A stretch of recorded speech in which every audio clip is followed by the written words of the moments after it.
আলহামদুলিল্লাহ, যাবতীয় প্রশংসা, অগণিত শুকরিয়া, হামদ এবং সানা, গণগান, গণকীর্তন সব কিছু একমাত্র আল্লাহর জন্যই শোভা পাই, যিনি আমাদেরকে পৃথিবীতে শ্রেষ্ঠ সৃষ্টি আশরাফুল মাখলুকাত হিসাবে পৃথিবীতে পাঠিয়েছেন, যিনি আমাদেরকে ইসলামের মাধ্যমে সম্মানিত করেছেন, কোরআনুল কারীমের মাধ্যমে যিনি আমাদেরকে ইজ্জত দিয়েছেন, মুহাম্মদ সাল্লাল্লাহু আলাইহি ওয়াসাল্লামের উম্মত বানিয়ে যিনি আমাদেরকে শ্রেষ্ঠ মর্যাদাপূর্ণ বানিয়েছেন, সে আল্লাহর প্রশংসা করে মন থেকে শুকরিয়া আদায় করি। আলহামদুলিল্লাহ। সালাতু সালাম বর্ষিত হোক সর্বকালের সর্বশ্রেষ্ঠ নবী এবং রাসূল, সর্বশেষ এবং সর্বশ্রেষ্ঠ নবী এবং রাসূল নবী মুহাম্মদ বিন আবদুল্লাহ সাল্লাল্লাহু আলাইহি ওয়াসাল্লামের উপর সংক্ষিপ্ত আকারে সালাতু সালাম পেশ করছি। আল্লাহুম্মা সাল্লি ওয়া সাল্লিম ওয়া বারিক আলা আবদিকা ওয়া রাসূলিকা নবিয়িনা মুহাম্মদ সাল্লাল্লাহু আলাইহি ওয়াসাল্লাম। সম্মানিত জুমার মসজিদে উপস্থিত মুসল্লিবৃন্দ, সংক্ষিপ্ত সময়ে আপনাদের সামনে জুমার খুতবার বিষয় যুব সমাজ অধঃপতনের কারণ এবং উত্তরণের উপায়। যুব সমাজ, বিশেষ করে আমাদের দেশের যুব সমাজ, মুসলিম উম্মার যুবকদেরকে কি কি সমস্যায় গ্রাস করছে, যুবকদের ধ্বংস হওয়া, ক্ষতিগ্রস্ত হওয়ার কি কি কারণ আছে এবং এই সমস্ত কারণ থেকে বেঁচে একজন যুবক কিভাবে জান্নাতি হতে পারবে, এটা হলো আলোচনার বিষয়। আল্লাহ আমাদের সকলকে বক্তব্য শুনে বাড়িতে নিয়ে গবেষণা করে তদন্ত করে নিজে এবং মানুষকে আমল করার তৌফিক আল্লাহ সকলকে দান করুন, আমিন। প্রিয় ভাইয়েরা, ইসলামের যুবকদের একটি আলাদা সম্মান মর্যাদা রয়েছে। যৌবনকাল, এই হায়াতুশ শাবাব, এটার একটি আলাদা মর্যাদা মাহাত্ম্য রয়েছে। আর এই যুবকদের মাধ্যমে ইসলামের অনেক বেশি খেদমত হয়েছে। এই জন্য আল্লাহ সুবহানাহু ওয়া তাআলা কোরআনের অনেকগুলো জায়গাতে যুবকদেরকে আহ্বান জানিয়েছেন। বিশেষ করে যুবক কারা, কখন এটা শুরু হয় এবং যুবকদের কি কি কাজ করা উচিত। আল্লাহ সুবহানাহু ওয়া তাআলা 40 নম্বর সূরা মুমিন, আরেক নাম গাফির, এখানে আল্লাহ সুবহানাহু ওয়া তাআলা স্পষ্ট ভাষায় যুবকদেরকে আল্লাহ বলেছেন এর কারা যুবক। আর যৌবনকালটা শুরু কখন, শেষ কখন, এটাকে কখন কাউন্ট করা হবে, এটা আল্লাহ তাআলা কোরআন কারীমের সূরাতুল আহকাফ 26 নম্বর পড়া 2 নম্বর পৃষ্ঠা, সূরা আহকাফ 15 নম্বর আয়াতে আল্লাহ বলেছেন।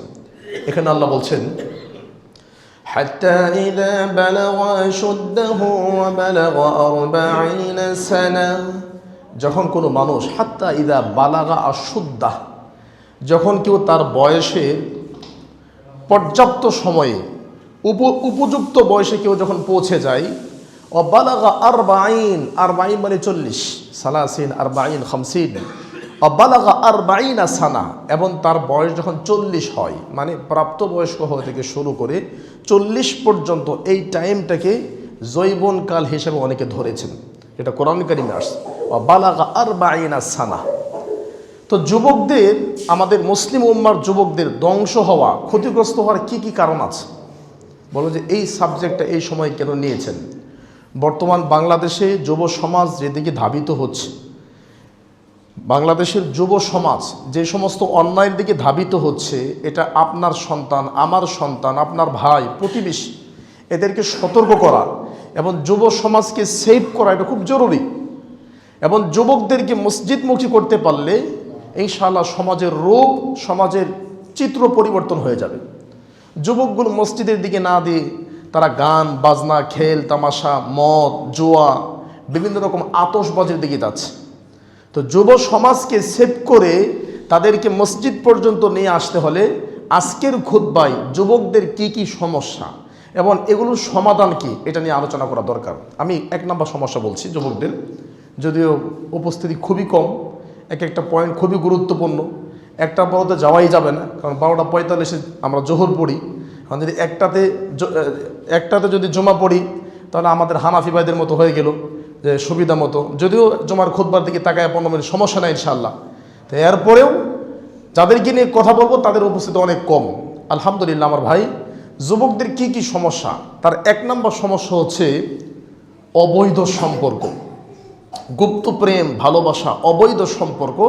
এটা যুব সমাজকে মেরে ফেলছে, ধ্বংস করে ফেলছে। তো এখান থেকে যুব সমাজে কিভাবে বাঁচতে হবে, বাঁচার উপায় কি? বাঁচার উপায়টা একটু পরে বলছি। যুব সমাজ, আপনার সন্তান, আপনার ভাই, আপনার বাতিজা ধ্বংস হওয়ার যতগুলো কারণ আছে, ক্ষতিগ্রস্ত হওয়ার যতগুলো কারণ আছে, তার মধ্যে অন্যতম একটা কারণ, যেদিন থেকে তার স্বপ্নদোষ শুরু হয়েছে, প্রাপ্ত বয়স্ক হয়েছে, শরীরের মধ্যে আলাদা একটা স্পিরিট, শক্তি কাজ করে, সেদিন থেকে তার মাথা নষ্ট। সে এই যৌবনটাকে অবৈধ পথে খারাপভাবে কিভাবে এটাকে ব্যয় করবে, উপভোগ করবে, খারাপভাবে এটাকে নষ্ট করবে, এই চিন্তা তার ভিতরে ঢুকে গেছে। এই জন্য বলা হয় আর শাবাবু জুনুন, যুবকরা হলো পাগল, ইয়াজিদুল কিবার, তাদের এই পাগলামি শুধু অহংকারী বৃদ্ধি করে। যারা যুবক এরা পাগলের মতো, মাতালের মতো। তার মানে কেন পাগলের মতো? এই যে আপনার বডি, আপনার বয়স 90 বছর, সেম আপনিও 5 ফিট 6 ইঞ্চি, আমিও 5 ফিট 6 ইঞ্চি, আপনার বয়স 90, আমার বয়স 30। তার মানে আপনি বৃদ্ধ মানুষ, বডি কিন্তু একটাই, দেখতে গেলে আপনার স্বাস্থ্য, আপনার আরও চেহারা সব কিছু ঠিক আছে, আমার চাইতে ভালো, কিন্তু আপনার ভিতরে যৌবন নেই, আমার ভিতরে যৌবন আছে। বডিও সেম, বেশি উঁচা না, 5 ফিট 6, 5 ফিট 6 উচ্চতা এবং সৌন্দর্যতা আপনাকে আরও বেশি মানাচ্ছে, কারণ আপনি ঢাকা শহরের মানুষ, ভালো খাবার খান, শরীরে ভালো এনার্জি আছে। এরপরেও আমার ভিতরে যে আল্লাহ একটা নিয়ামত দিয়েছে, শুধু আমার না, যুবকদের ভিতরে আল্লাহ যেটা নিয়ামত দিয়েছে, এই নিয়ামতের কারণে এটাকে অপব্যবহার করে সে পাগল হয়ে যাচ্ছে। অর্থাৎ সে এটাকে নষ্ট, খারাপ, অবৈধ, আল্লাহর ক্রোধ, রাসূলের ক্রোধ, আল্লাহ এবং রাসূল অসন্তুষ্ট হন, জাহান্নামের পথে কেমনে যেতে হবে, এই চিন্তায় সে মুক্ত হয়ে আছে। এই জন্য আমার ভাই, আল্লাহ তাআলা এটা হারাম করে দিয়েছেন। হারাম 2টা আয়াত, কোরআন কারীম 4 নম্বর সূরা, সূরা নিসা 25 নম্বর আয়াত। আল্লাহ বলছেন ওয়ালা মুত্তাখিযাতি আখদান, অবৈধ সম্পর্ক নারীদের জন্য হারাম। এখানে মুত্তাখিযাত মানে নারী, তাহলে পুরুষদের জন্য কি হালাল? জি না। আরেকটা আয়াত, সেখানে আল্লাহ স্পেশালভাবে পুরুষদের জন্য হারাম করেছেন। এটা আপনারা পেয়ে যাবেন 5 নম্বর সূরা, সূরা মায়েদা 5 থেকে 6 নম্বর আয়াত। আল্লাহ বলছেন ওয়ালা মুত্তাখিযি আখদান, এই অবৈধ সম্পর্ক পুরুষদের জন্য হারাম।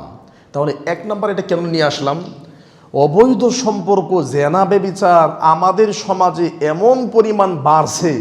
আমরা আগে মনে করতাম যে শহরের মানুষগুলো খারাপ, কারণ শহরের মানুষ তারা বিনোদন করার জায়গা পায় না, এই ঘরের ভিতরে বসে থাকে, মোবাইল টিপে, ছবি দেখে, অন্যায় করে।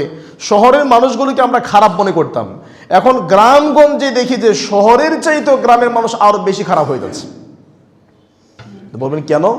আমরা জেনা ব্যভিচার বলতে, অবৈধ সম্পর্ক বলতে আমরা শহর মনে করতাম। তারা ভালো খায়, ভালো পরে, কাজ নাই, কর্ম নাই, বসে থাকে, হ্যাঁ, তারা খুব শৌখিন মানুষ।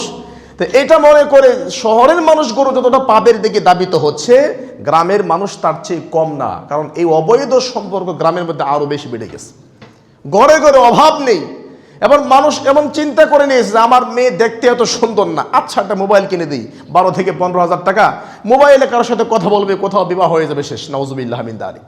আশ্চর্য আমার ভাই, গত 3 দিন আগে গাইবান্ধা গোবিন্দগঞ্জ, জায়গার নাম আর না বলে এইটুকুই, কারণ এটা অনেক বড় এরিয়া, সেখানে ডাক্তার প্রশ্ন করছে যে আমার একটা প্রশ্ন আছে, মাহফিল শেষে রাত প্রায় 12টার উপরে। কি প্রশ্ন বলেন? যে আমি ডাক্তার, আমার কাছে এরকম প্রতি মাসে 5টা 7টা রোগী আছে, আর আমার লাইফে আমি প্রায় 50 অনেক রোগীর চিকিৎসা করছি। কি রোগ, কি সমস্যা? পেটের মধ্যে বাচ্চা নিয়ে আসে, 6 মাস, 7 মাস, 8 মাসের বাচ্চা, এবং এমন কান্নাকাটি শুরু করে, কাঁদতে কাঁদতে আমার হাত পা ধরে। ডাক্তার সহিহাকিদার বলছে এটা সমাধান দেন, এবং আপনি আশ্চর্য হবেন, আজকে বিকেলেও একটা রোগী আসছে, এসে বলছে 7 মাসের বাচ্চা, এখন নগদ এই বাচ্চা ফেলাইতে হবে। আমি বলছি আজকে মাহফিল হচ্ছে, শেখ মাহবুবুর রহমান মাদানী ঢাকা থেকে আসছে, আমি ফতোয়া জিজ্ঞেস করব, ফতোয়া যদি উনি দেন তাহলে আগামীকাল আপনি আসেন। আমি পারছি না, আমার হাত পা পর্যন্ত ধরেছে। বললাম কি সমস্যা? বলছে মেয়ের বয়স কত মেয়ে সপ্তম শ্রেণীতে পড়ে দুলাবাইয়ের সাথে জেনা করে পেটের মধ্যে 7 মাসের বাচ্চা, নাউজুবিল্লাহ মিন যালিক। তার মানে ক্লাস 7-এ পড়ে একটা মেয়ে, তার পেটের মধ্যে 7 মাসের বাচ্চা। তো বললাম এখন কেন? পরে বলছে এতদিন বলে নাই, বলছে পেটে টিউমার হয়েছে, পেট একটু বড় হয়। আর আব্বা আম্মাকে বলে না তেমন কিছু না, পেটে টিউমার হয়েছে। এরপরেও বলে না যে জেনা হয়েছে। এরপরে যখন চেক আপ করে দেখে পেটের মধ্যে সন্তান চলে আসছে, তখন দেখে দুলাবাইয়ের সাথে জেনা হয়েছে, 7 মাসের বাচ্চা শালিকার পেটের ভিতরে। এরপরেও শালিকার বয়স কত হবে? 13-14 বছর, যেটা সপ্তম শ্রেণীতে পড়ে, ক্লাস 7-এ পড়ে। তাহলে আপনি বলেন, উনি একজন সহিহ আকীদার ডাক্তার। আমি বললাম এরকম কিছু তথ্য আমাকে দেন, সমাজের চিত্র মানুষকে তুলে ধরার জন্য এগুলো তথ্য আমাদের দরকার আছে। যেহেতু আমরা বিভিন্ন জায়গায় যাই, কথা বলতে হয়, নাম টাম বলা দরকার নাই, সমাজের চিত্র, সমাজ কোন দিকে যাচ্ছে এটা বোঝানোর জন্য। উনি আমাকে বললেন শায়েখ এরকম বহু কাজ আমি করছি, প্রতি মাসেই 5টা-7টা থাকে, এসে হাত পাও ধরে কান্নাকারি করে। আমি বললাম জি না, জিন্দিগি তো এটা জায়েজ হবে না। জেনা করেছে, একটা অন্যায় করেছে, পেটের মধ্যে বাচ্চা আসছে, একটা বাচ্চার জীবনকে নষ্ট করবে, এটা আরেকটা অন্যায়। জেনা করা হারাম, শালীর সাথে করছে এটা আরো হারাম। কারণ সহিহ বুখারী, মুসলিম, মিশকাত 49 নম্বর হাদিস, নবী সাল্লাল্লাহু আলাইহি ওয়াসাল্লাম বলছেন আনতুজানি হালিলাতা জারিক। জেনা তো এমনি একটা পাপ। দ্বিতীয়ত যারা তোমার প্রতিবেশী, যাদের নিরাপত্তার দায়িত্ব তোমার ছিল, নিরাপত্তা না দিয়ে তুমি রক্ষক হয়ে বক্ষণ করেছো। তুমি ছিলে রক্ষক, মানে আপনার শালী, তার রক্ষণাবেক্ষণের দায়িত্ব আপনার। আপনার শ্বশুর বিবাহ দিয়েছে একজন, আর আপনার ফ্রি ভোগ করলেন আরেকজন। এইরকম নিম্নমানের মন মানসিকতা আপনি কোত্থেকে গ্রহণ করলেন? বিবাহ দিয়েছে একজন আর ফ্রি নিয়ে গেলেন আরেকজন, নাউজুবিল্লাহ মিন যালিক। এই ক্ষেত্রে শ্বশুর শাশুড়ি অনেক দায়ী। কারণ জামাই বিদেশ থেকে আসছে, মোটর সাইকেল কিনছে, 3 লাখ টাকা 4 লাখ টাকার মোটর সাইকেল, ওখানে শালিকাকে বসাবে, গোড়ায় গোড়ায় দেখাবে। এইটুকু না হলে তাহলে কি হবে? নাউজুবিল্লাহ। এইটুকু বোঝে নাই, যেখানে রাসূলুল্লাহ সাল্লাল্লাহু আলাইহি ওয়াসাল্লাম বলছেন লা ইয়াখলুওয়ান্না রাজুলুন বিইমরা ওয়ালা তুসাফিরুন্না ইমরা ইল্লা ওয়া মাআহা যু মাহরাম। কোন মহিলা মাহরাম ছাড়া ঘরের বাইরে যাবে না। মাহরাম বাবা ছাড়া, ভাই ছাড়া, চাচা ছাড়া, যারা স্থায়ী মাহরাম, এদেরকে ছাড়া ঘরের বাহিরে যাওয়ার সুযোগ নাই। এখানে দুলাভাইয়ের সাথে মোটর সাইকেল ওটা, দুলাভাইয়ের সাথে বিনোদনের জন্য বাইরে যাওয়া, তাহলে জেনা হবে না? কি হবে? নাউজুবিল্লাহ মিন যালিক। আমার ভাই, সমাজের চিত্র দেখেন। শুধু কি তাই, এই অবৈধ সম্পর্ক যুব সমাজকে এতটাই ধ্বংস করেছে। ইন্না লিল্লাহি ওয়া ইন্না ইলাইহি রাজিউন। আজ থেকে 3 বছর আগে মসজিদ নববীর 319 নম্বর গেটের সামনে দাঁড়ায়া, আমি তখন মদিনার ছাত্র, মসজিদ নববীর 319 নম্বর গেটের সামনে দাঁড়ায়া উত্তরের মতো অভিজাত এলাকার একজন ভদ্রলোক আমাকে বলছে, এখানে জোরাইন একটা মাদ্রাসা আছে, জোরাইন একটা বড় মাদ্রাসা আছে, 10 তলা মাদ্রাসা, মানে মাদ্রাসা না, এটা বিল্ডিং, এটা সহিহ আকীদার মাদ্রাসা চালাই। এখানে 1 লক্ষ টাকার বই লাগবে, সবগুলো বই আমি কিনে দিলাম। তখন তিনি আমাকে বললেন, শায়েখ আমার ছেলে বা আমাদের পারিপার্শ্বিক অবস্থা আপনাকে শোনাচ্ছি। পরীক্ষার আগে যেমন টেস্ট পরীক্ষা হয়, আপনার ছেলে মেট্রিক পরীক্ষা দেবে, এর আগে টেস্ট হবে, প্রি টেস্ট হবে, মডেল টেস্ট হবে, মানে ফাইনাল পরীক্ষায় ভালো করার জন্য এর আগে 2-3টা পরীক্ষা হয়। কেন? যাতে ভালো হয়। তো মেইন পরীক্ষার আগে যেমন টেস্ট হয়, প্রি টেস্ট হয়, মডেল টেস্ট হয়, আমাদের যুব সমাজও তাদের মেইন পরীক্ষা হলো বাসর করে স্ত্রীর সাথে, এটা হলো আসল পরীক্ষা। অর্থাৎ বাসর করে বৈধ সম্পর্কের আগে তারা test, pre test, model test হিসাবে একাধিক মেয়ের সাথে জানা করে। নাউজুবিল্লাহ মিন যালিক। 319 নম্বর গেটের সামনে, যদি আমার ভুল না হয়, কারণ আসরের পর আমার কথাগুলো মনে আছে। চিন্তা করলাম ইন্না লিল্লাহি ওয়া ইন্না ইলাইহি রাজিউন, সুবহানাল্লাহ। তার মানে এগুলো তারা কিছু মনেই করে না। লিভ টুগেদার, একসাথে হোটেলে থাকা, এগুলো এবেরেবের আমার ভাই। তো যুব সমাজ ধ্বংস হওয়ার 1 নাম্বার কারণ হলো এই অবৈধ সম্পর্ক। শুধু যুব সমাজ নয়, আমরা যেহেতু লাইনে আছি, বিভিন্ন লাইনের প্রশ্ন আসে, আপনি আশ্চর্য হবেন। মায়ের সাথে জেনা করে আমাকে ফোন দিয়েছে, নাউজুবিল্লাহ মিন যালিক। নাউজুবিল্লাহ, মুখ দিয়ে বের হয় না বলেন? মায়ের সাথে জেনা করে, এরকম জুমার খুতবা দিয়েছে, জুমার খুতবা দিয়ে মাদ্রাসায় গিয়েছি, ইমাম সাহেব ফোন দিয়েছে যে আপনার খুতবা শুনেছে এই লোক যে আজকে আকাম করেছে, সে আপনাকে ফোন দেওয়ার সাহস নাই, আমাকে ফোন দিয়েছে। আমার নাম, ওনার নাম আমাকে বলে নাই। এই বদ্র, নাউজুবিল্লাহ, এই শয়তান, এই ইবলিস তার মায়ের সাথে যেভাবে হোক জেনা হয়ে গেছে, নাউজুবিল্লাহ মিন যালিক। এটা করে ফোন দিয়েছে যে এটার বিচার কি? বিচার কি? হত্যা করতে হবে, ওরা হত্যা করতে হবে, মেরে ফেলতে হবে। কিন্তু ইসলামে এখন তো আমাদের দেশে নিয়ম নাই। তাহলে চিন্তা করেন, এই ধরনের ফতোয়াও আমাদের কাছে আসে। বিব্রতকর অবস্থা, যা শুনতে আমাদের লজ্জা লাগে। এগুলো কেন বলছি? যুব সমাজ কিভাবে ধ্বংস হচ্ছে চিত্রটা আপনার সামনে আমি তুলে ধরছি। নাউজুবিল্লাহ মিন যালিক। 3 নাম্বার, ছেলে লন্ডন থাকে, আমার কাছে এসে হাত ধরে কান্নাকাটি করছে। কি হয়েছে বলেন? বলছে আমার বাবা, এখনো আমার মা বেঁচে আছে। মানে বাবার বয়স প্রায় 70 থেকে 80 বছর, এখনো মা বেঁচে আছে, কিন্তু আমার স্ত্রীর সাথে, মানে ওই স্ত্রী পুত্রবধূ বৌমা এসে ডাইরেক্ট বলছে যে আমার শ্বশুর আমার সাথে এগুলো করেছে। নাউজুবিল্লাহ মিন যালিক। আমি আপনাকে সমাজের 3টা চিত্র দিলাম। এক, যুব সমাজ 6 এর মেয়ে 7 এর মেয়ে দোলাবাইয়ের কাছে গিয়ে জানা করছে। এরপরে যদি যান, মায়ের সাথে সন্তান জানা করছে। নাউজুবিল্লাহ মিন যালিক। এরপরে যদি যান, বৌমার সাথে পুত্রবধূর সাথে শ্বশুরে আকাম করছে। নাউজুবিল্লাহ মিন যালিক। সমাজের অবস্থা কিভাবে আপনাকে বোঝাবো? সমাজ যে ধ্বংসের দিকে যাচ্ছে এটা কিভাবে আপনাকে বোঝাবো? অথচ আপনার বউ মারা গেছে, আপনার বয়স 70 বছর, আপনি যদি বলেন যে আমার একটা স্ত্রী লাগবে, আমার বিবাহ করতে হবে, আমার খেদমতের প্রয়োজন আছে, আমি আলাদা খেতে চাই, এটাই আমার সেফটি, তাহলে বলবো যে আমার আব্বার চরিত্র খারাপ, আমার আব্বা নিম্নমানের মানুষ, এই 60 বছর বসে তার বিয়ে করতে হয়। নাউজুবিল্লাহ মিন যালিক। আমার কিছু দুষ্ট ছেলে আছে, বিবাহ করে, বিবাহ দেয়, সাবধান, আর যাতে কোনো বাচ্চা কাচ্চা না নেওয়া হয়। নাউজুবিল্লাহ মিন যালিক। আমার ভাই, বিবাহের কথা বললে আপনাকে খারাপ অভদ্র বলবে, আর এই লোকটাই রাত দিন জানা করে বেড়াচ্ছে, তার কোনো বিচার নাই। নাউজুবিল্লাহ মিন যালিক। অথচ রাসূলুল্লাহ সাল্লাল্লাহু আলাইহি ওয়াসাল্লাম বলেন, সালাসাতুন, 3 শ্রেণীর মানুষ, লা ইউকাল্লিমুহুমুল্লাহু ইয়াওমাল কিয়ামা, আল্লাহ এদের সাথে কথা বলবেন না, ওয়ালা ইউযাক্কিহিম, আল্লাহ এদেরকে পবিত্র করবেন না, ওয়ালা ইয়ানজুরু ইলাইহিম, আল্লাহ সবার দিকে তাকাইলেও এর দিকে তাকাবেন না। 1, আল্লাহ কথা বলবেন না।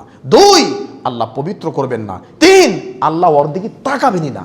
ওয়ালাহুম আযাবুন আলীম। 4 নাম্বার, ওর জন্য কঠিন শাস্তি আসে। কে? শাইখুন জানি। শাইখুন মানে আবার শায়েখ মনে করেন না, শাইখুন জানি মানে বৃদ্ধ জেনাকারী। বৃদ্ধ জেনাকারী, যাদের বয়স হয়ে গেছে, জেনার বয়স নাই কিন্তু চরিত্র খারাপ। ওই যে আমাদের ময়মনসিংহের ভাষা বলে যে চোখে শয় না আর পেটে শয় না, চোখে শয় না পেটে লয় না, মানে যেটা যেটা বলা হয় যে দেখলেই শুধু তার খারাপ চিন্তা আসে, দেখলেই খারাপ চিন্তা আসে।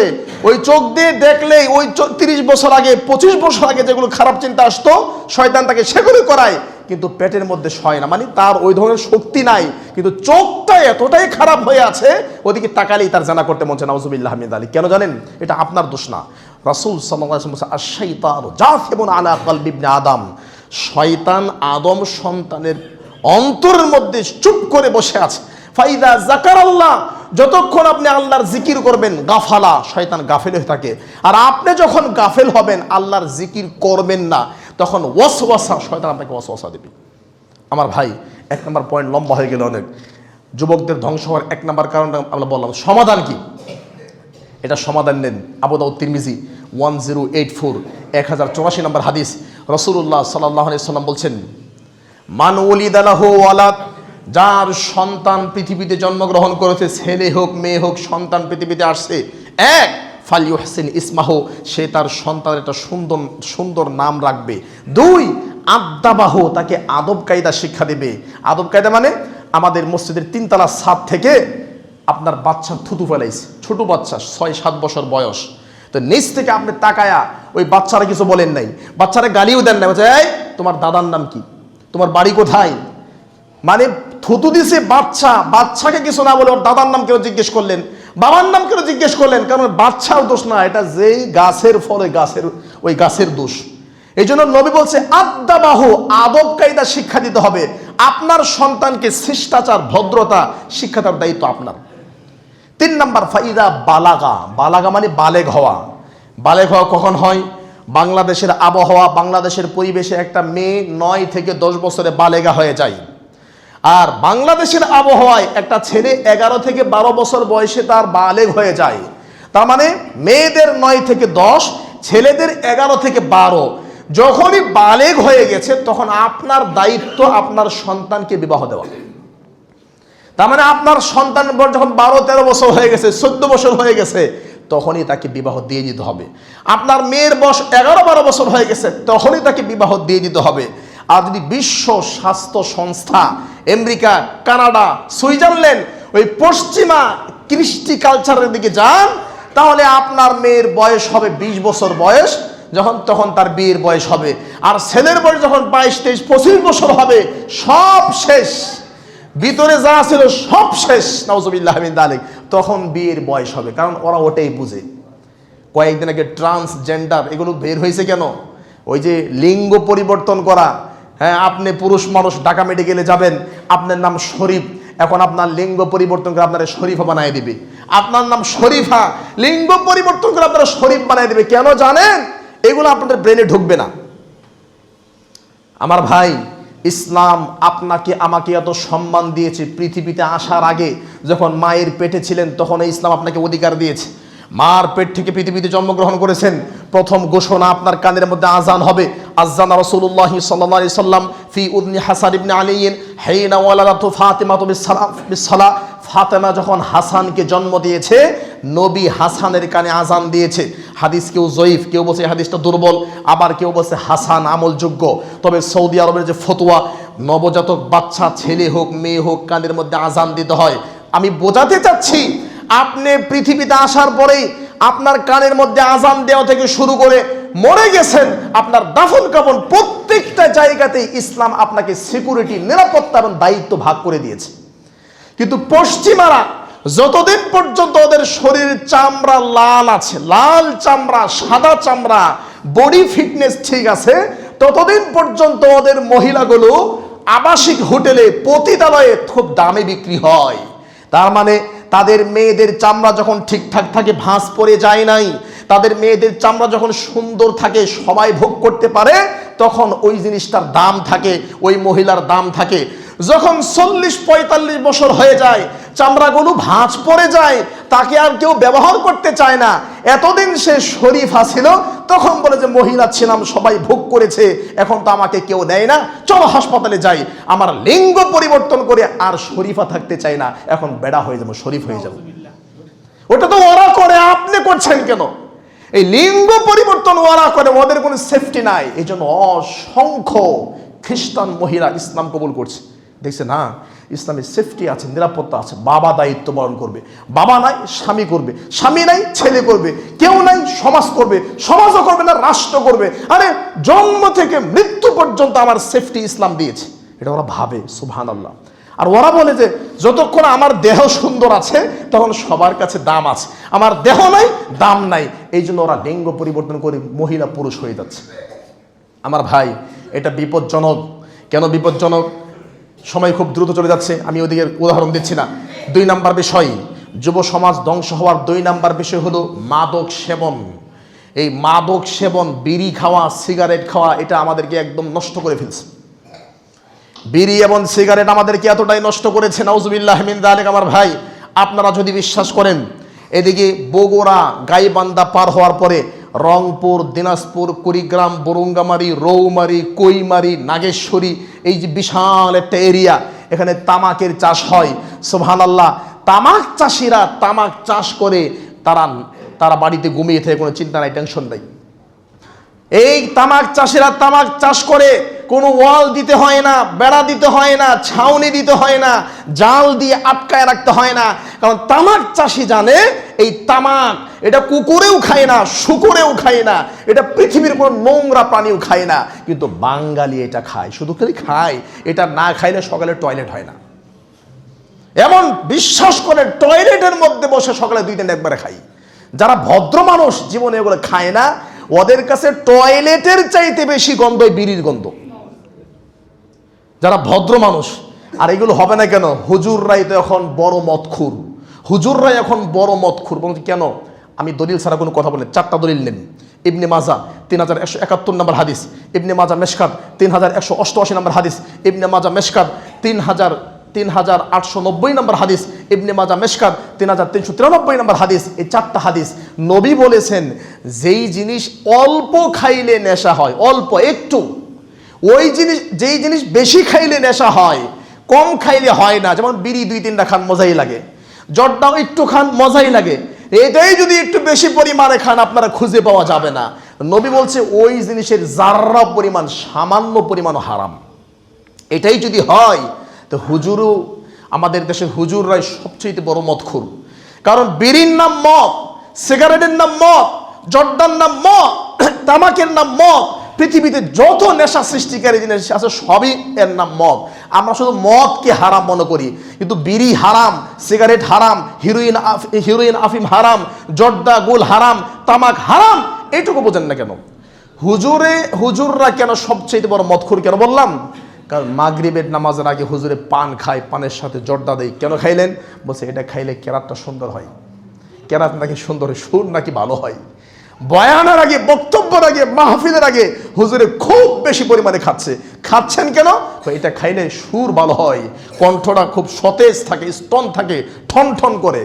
তার মানে বয়ান দিবে জাতিকে, যে বয়ান এই জবান থেকে পবিত্র কথা বের হবে, মুখকে নাপাক করে, নাপাক মুখ দিয়ে পবিত্র কথা কেমনে বের হয়, আর ওই কথা মানুষের উপর কেমনে আসর পড়বে। ইমামতি করবে তার আগে খাচ্ছে, কেন খাচ্ছে? এটা খাইলে তার কণ্ঠ সুন্দর হবে। আমার ভাই, এইসব বিষয় এরকম শক্ত করেই বাঙালিরে বলতে হবে। বাঙালির গায়ের মোটা চামড়া শক্ত করে না বললে ঢুকে না। আল্লাহ আকবার।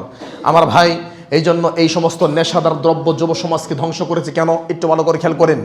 যুগান্তর পত্রিকার রিপোর্ট, বাংলাদেশে এখনো পর্যন্ত আমাদের সোনার বাংলাদেশে আপনার কলিজার টুকরা সন্তানরা এখনো পর্যন্ত প্রায় 61 লক্ষ যুবক যারা নিয়মিত গাঁজা খায়, 20 লক্ষ যুবক এখনো পর্যন্ত যারা নিয়মিত ইয়াবা সেবন করে, 3,46,000 যুবক যারা এখনো পর্যন্ত মদ খায়, 2,20,000 যুবক এখনো পর্যন্ত যারা ফেনসিডিল সেবন করে। তাহলে 61 লক্ষ গাঁজাখোর আপনাদের দেশে আছে। 61 লক্ষ গাঁজাখোর আছে, 23,46,000 ইয়াবাখোর আছে, 20 লক্ষ সামথিং মদখোর আছে, 3,46,000 যারা ফেনসিডিল সেবন করে। এরপরে আরো বিভিন্ন রকম নেশা তো আছেই। শুধু যারা বিড়ি এবং সিগারেট খায় এদের সংখ্যা প্রায় 2.5 থেকে 3 কোটি। নাউজুবিল্লাহ মিন যালিক। জানেন কি পরিমাণ ক্ষতি করছে এই যুব সমাজ? আজকে নেশার টাকা জোগাড় করতে গিয়ে নেশার টাকা না পেয়ে নিজের বাপকে, নিজের মাকে, নিজের সন্তানকে হত্যা করছে। এই জন্য বর্তমান পৃথিবীর 205 থেকে 6টা দেশ আছে, তার মধ্যে 193 থেকে 94টা দেশ জাতিসংঘের সদস্যপদ নিয়েছে। এখনো পর্যন্ত পৃথিবীর 30 থেকে 35টা দেশের মদখুর এবং বিড়িখুরের শাস্তি হচ্ছে হত্যা করা। ওদেরকে মেরে ফেলতে হবে। কেন জানেন? আরে এজন্য মেরে ফেলতে হবে, ইসলামের মধ্যে কোনো ব্যক্তি কি তখনই মারা যাবে যখন দেখা যাবে যে 2 ক্ষতির মধ্যে এটার ক্ষতি কম। কেমনে ক্ষতি কম? আজকে আপনার সন্তান মদ খাচ্ছে, বিড়ি, সিগারেট, হিরোইন, আফিম, জর্দা আপনার সন্তান খাচ্ছে। এটা খেতে খেতে এমন পর্যায়ে যাবে, একদিন সে আপনাকে মারবে, আপনার স্ত্রীকে মারবে, আপনার সন্তানকে মারবে, সমাজের মানুষকে মারবে, সমাজকে ধ্বংস করবে। তার মানে এই তো ঠিক হবে না। এই জন্য এতগুলো ক্ষতির আগে একটা ক্ষতি ভালো। গাড়ি চালায় যাচ্ছেন, আপনার গাড়ি 120 কিলোমিটার বেগে যাচ্ছে, হঠাৎ করে আপনার গাড়ি ব্রেক হচ্ছে না। তার মানে গাড়ি এখন কন্ট্রোল করতে হবে, যে কোনো এক সাইডে গাড়ি মারতে হবে, লাগাইতে হবে, হয় ডান সাইডে আর নয় বাম সাইডে। গাড়ি 120 কিলোমিটার যাচ্ছে, ব্রেক নষ্ট হয়ে গেছে, ব্রেক কাজ করছে না। এখন ডান সাইডে দেখলেন 30 জন দাঁড়ায় আছে, আর বাম সাইডে 10 জন। ইসলাম বলে যদি এই ক্ষেত্রে আপনাকে গাড়ি লাগাতেই হয়, তাহলে এই 10 জনের উপর উঠায় দিবেন বা লাগাই দিবেন। 30 জনকে মারার সাইডে 10 জনকে মারার ক্ষতি কম। এটা যায় সেটা বলছি না, এর চাইতে এটার ক্ষতি কম। অতএব যারা বিড়ি, সিগারেট, হিরোইন, আফিম, জর্দা, গোল, নেশাদার দ্রব্যের সাথে যারা জড়িত আছে, এরা নিজে ক্ষতিকর, সন্তানের জন্য ক্ষতিকর, স্ত্রীর জন্য ক্ষতিকর, সমাজের জন্য ক্ষতিকর, দেশের জন্য ক্ষতিকর, পৃথিবীর জন্য ক্ষতিকর। এই জন্য এত ক্ষতির আগে এই ক্ষতি, এই একটাকে এটা মেরে ফেলতে হবে। ইন্না লিল্লাহি ওয়া ইন্না ইলাইহি রাজিউন। অভাব নাই আমার ভাই। কেন জানেন? পুলিশরা পর্যন্ত বলে যে এরে আমরা থানায় নিয়ে কি করব? এই থানায় গিয়ে টয়লেট করে থানা ভরে ফেলাই। পুলিশে থানাও নিতে চায় না, একদম পুলিশের সামনে ছিনতাই করছে। তো পুলিশকে বলা হলো আপনি কিছু বললেন না? আমি যদি ওরে মারি, আমি তো ট্রাফিক এখানে দাঁড়ায় থাকি, পিছন দিক থেকে কোন দিন আমাকে বিলেট মেরে দিবে, আমি দেখবই না। তার মানে যাদেরকে আমরা পুলিশকে ভয় পাই, প্রশাসনকে ভয় পাই, প্রশাসনকে সম্মান করি, আর উল্টা এই প্রশাসন এদেরকে ভয় পায়। তার মানে এদেরকে আপনি কিভাবে রক্ষা করবেন? এদেরকে রক্ষা করতে হলে সরকারিভাবে নিয়ম পাশ করতে হবে। এদেশে কোনো মাদক প্রবেশ করতে দেওয়া যাবে না। বিশ্বাস করেন 2018 থেকে 25 সাল 26 সালের রিপোর্ট, বাংলাদেশে এক বছরে ইয়াবা ট্যাবলেটের পিছনে খরচ হয় 6,500 কোটি টাকা। যুগান্তর পত্রিকার রিপোর্ট আপনাকে শোনাচ্ছি। যুগান্তর পত্রিকা, ইনকিলাব পত্রিকা 2018 সাল এবং এই যুগান্তর পত্রিকার 26 জুন 2025 সকাল 10টা 47 মিনিটে যে পত্রিকা প্রকাশ পেয়েছে, আপনারা অনলাইনে সার্চ করেন। 26 জুন 2025 সকাল 10টা 47 মিনিটে যে পত্রিকা প্রকাশ পেয়েছে, এই সব পত্রিকার রিপোর্ট আপনাকে শোনাচ্ছে। শুধুমাত্র বাংলাদেশে বিড়ি খেয়ে বিড়ির পিছনে যেই টাকা আমরা দোয়া খায়া উড়ায় দেই, এটা হলো প্রায় 1 লক্ষ কোটি টাকা, যেটা দিয়ে 3টা পদ্মা সেতু তৈরি হবে। একটা পদ্মা সেতু তৈরি করতে গিয়ে কত জায়গায় আমাদের হাত পাততে হয়েছে। একটা পদ্মা সেতু হয়েছে, কালকে যমুনা সেতুর উপর দিয়ে আসলাম। এই যমুনা কবে তৈরি হয়েছে, এখনো যমুনার টোল শেষ হয় না। আর এই পদ্মা তো শুরু হয়েছে, টোল দিতে দিতে আপনার জীবন শেষ। তার মানে টোল দিতে হবে না, বিশ্ব ব্যাংক থেকে লোন নিতে হবে না, হারামের দিকে যাইতে হবে না। খালি ধোঁয়ার টাকা, যেই টাকা আপনার সন্তানে ধোঁয়া খায় ওড়ায় দেয়, এই টাকাটা কন্ট্রোল করেন। 1 বছরে ধোঁয়ার টাকা দিয়ে 3টা পদ্মা সেতু হবে। আমি বলি নাই, এগুলো পত্রিকার রিপোর্ট। আমার ভাই, যুব সমাজ ধ্বংস হওয়ার অনেকগুলো কারণ, তার মধ্যে কয়েকটা কারণ বললাম। আল্লাহ আমাদের যুবকদেরকে বোঝার তৌফিক দান করুক, আল্লাহুম্মা আমিন।